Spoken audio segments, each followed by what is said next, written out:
ગરમીથી પ્રાણીઓને રાહત આપવા અમદાવાદના કાંકરિયા પ્રાણી સંગ્રહાલયમાં ખાસ વ્યવસ્થા કરવામાં આવી। કુલર અને ગ્રીન નેટ પણ પ્રાણી સંગ્રહાલયમાં લગાવી દેવામાં આવ્યા। એટલું જ નહીં, નોક્ટરલ ઝૂમાં જીઓથર્મલ એરિયન્સ લગાવવામાં આવી, જેથી પ્રાણીઓને ગરમી લાગે નહીં। સાથે જ સંગ્રહાલયમાં સતત પાણીનો છંટકાવ પણ કરવામાં આવે છે, જેના કારણે ઠંડક રહે અને પ્રાણીઓને કોઈ પણ પ્રકારની તકલીફ ન પડે તેનું ધ્યાન રાખવામાં આવી રહ્યું છે। પાંજરામાં રહેલા પ્રાણીઓને ખોરાકમાં તરબૂચ અને શક્કરટેટી પણ આપવામાં આવે છે। પ્રાણીઓની દરેક હલનચલન પર પણ નજર રખાઈ રહી છે। માંસાહારી પ્રાણીઓ માટે પણ અલગ ગોગળ સિસ્ટમ લગાવવામાં આવશે। પ્રાણીઓને સ્વાસ્થ્યને ધ્યાનમાં રાખીને માંસાહારી અને તૃણાહારી પ્રાણીઓ માટે પાણીમાં ORS નાખવામાં આવી રહ્યા છે।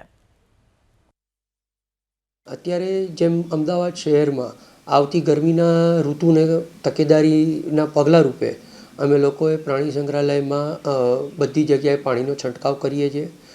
પશુ પક્ષીઓ માટે પિંજરાની બહારથી કુલર્સ અને અમુક વખત ડેઝર્ટ કુલર્સ મૂકવામાં આવે છે, જેથી પ્રાણીઓને ઠંડકનો આભાસ થઈ શકે।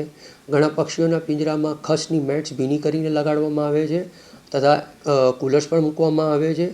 અને જેટલા બી પ્રાણીઓ છે જેમની પિંજરામાં હોજ છે એ હોજ પર ભણવામાં આવે છે, જેના કારણે જાનવર પોતાની જાતને ગરમીથી રક્ષણ આપી શકે છે। આમ છતાં અમે લોકો રસ્તા ઉપર પાણીનો છંટકાવ રાખીએ છીએ, જેથી મુલાકાતી અને પશુ પક્ષીઓને ઠંડકનો આભાસ થઈ શકે અને જે અમુક જગ્યાઓ પર તડકો આવતો હોય છે ત્યાં મુલાકાતીઓને બી રાહત મળે તે માટે ગ્રીન નેટ પણ બંધાવવામાં આવશે।